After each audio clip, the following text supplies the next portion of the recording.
പാലക്കാട് അട്ടപ്പാടിയിൽ വൈദ്യുതി പുനഃസ്ഥാപിച്ചില്ലെന്ന് പരാതി. കൽക്കണ്ടിയിലും കള്ളമലയിലും വൈദ്യുതി മുടങ്ങിയിട്ട് 4 ദിവസമായെന്ന് നാട്ടുകാർ പരാതിപ്പെടുന്നു. ചിണ്ടക്കി, കണ്ടിയൂർ, മുണ്ടൻപാറ, ജെല്ലിപ്പാറ, വയലൂർ ഭാഗങ്ങളിലും വൈദ്യുതിയില്ല. നമുക്ക് അവരുടെ പ്രതികരണം ഒന്ന് കേട്ടുവരാം. ഇവിടെ വൈദ്യുതി നഷ്ടപ്പെട്ടിട്ട് ഇന്നേക്ക് 4-5 ദിവസം കഴിയുന്നു. ഇതുമായിട്ട് ബന്ധപ്പെട്ട അധികാരികളുടെ ഭാഗത്തു നിന്നോ KCBയിലെ ഓഫീസിലോ വിളിച്ചു കഴിഞ്ഞാൽ ഒരു നടപടിയും ഇവർ ഇതുവരെയും പറഞ്ഞിട്ടില്ല. രാഷ്ട്രീയക്കാരുടെ ഭാഗത്തു നിന്നും യാതൊരുവിധ നടപടിയുമില്ല. നമുക്ക് എല്ലാവരുടെയും ഫോൺ ഉൾപ്പെടെ ഓഫായിരിക്കുന്ന അവസ്ഥയാണ്. ഒരു ഹോസ്പിറ്റൽ കേസ് വന്ന ഒരാളെ വിളിക്കണമെങ്കിൽ ഫോൺ പോലും ഇല്ല. കടകളിൽ മെഴുകുതിരി വരെ തീർന്നിരിക്കുന്ന അവസ്ഥയാണ്.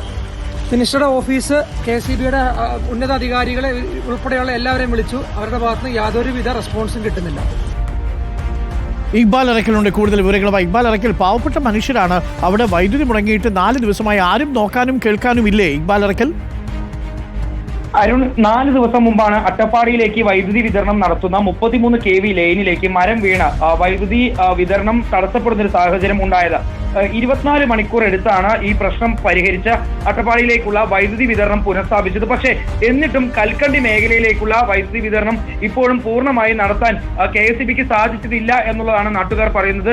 4 ദിവസമായി ഇപ്പോഴും കൽക്കണ്ടി, കള്ളമല മേഖലകളിലാണ് ഇപ്പോൾ വൈദ്യുതി വിതരണം തടസ്സപ്പെട്ടിരിക്കുന്നത്. ചിണ്ടക്കി, കണ്ടിയൂർ, അതുപോലെ തന്നെ മുണ്ടൻപാറ, ജെല്ലിപ്പാറ, വയലൂർ പോലുള്ള മലയോര മേഖലയിലും വലിയ രീതിയിൽ ബുദ്ധിമുട്ട് അനുഭവപ്പെടുന്നുണ്ട്. അവിടെയെല്ലാം ഭാഗികമായി മാത്രമാണ് ഇപ്പോഴും വൈദ്യുതി എത്തിക്കാൻ KSEBക്ക് സാധിച്ചിട്ടുള്ളത്. ഇതിൽ കൽക്കണ്ടി മേഖലയാണ് ഏറ്റവും ദുരിതപൂർവമായിട്ടുള്ള അവസ്ഥ നാട്ടുകാർ ഇപ്പോൾ ഏൽക്കേണ്ടി വന്നിട്ടുള്ളത്. അവിടെ 5 ദിവസമായി ഇപ്പോൾ വൈദ്യുതി പൂർണ്ണമായി മുടങ്ങിയിട്ട് എന്നുള്ളതാണ് അവിടെ പല ഭാഗങ്ങളിലുള്ള നാട്ടുകാർ പറയുന്നത്.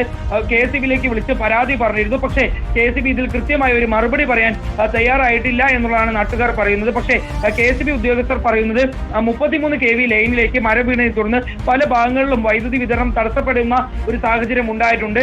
പ്രധാന ലൈൻ ശരിയാക്കിയിട്ടുണ്ടെങ്കിലും പക്ഷേ പല ഭാഗങ്ങളിലും ഇപ്പോഴും മരം വീണ് ഈ വൈദ്യുതി ലൈനുകളും പോസ്റ്റുകളും തകർന്നിട്ടുണ്ട്. അത് പൂർണ്ണമായും ശരിയാക്കാൻ കഴിഞ്ഞാൽ മാത്രമേ ഈ മേഖലകളിലേക്ക് വൈദ്യുതി വിതരണം പുനഃസ്ഥാപിക്കാൻ കഴിയുള്ളൂ എന്നുള്ളതാണ്. ഏതായാലും നാളെയോടുകൂടി ഈ പ്രവർത്തികൾ പുനഃസ്ഥാപിക്കാൻ കഴിയുമെന്ന രീതിയിലുള്ള ഒരു പ്രതീക്ഷയാണ് ഇപ്പോൾ ഉദ്യോഗസ്ഥർ നൽകുന്നത്. ഏതായാലും നാളെ വരെ കാത്തിരിക്കണമെന്നൊരു നിർദ്ദേശം ഇപ്പോൾ ഉദ്യോഗസ്ഥർ നൽകുകയും ചെയ്യുന്നുണ്ട്. 4 ദിവസമായി ഭാഗത്ത് വൈദ്യുതിയില്ല.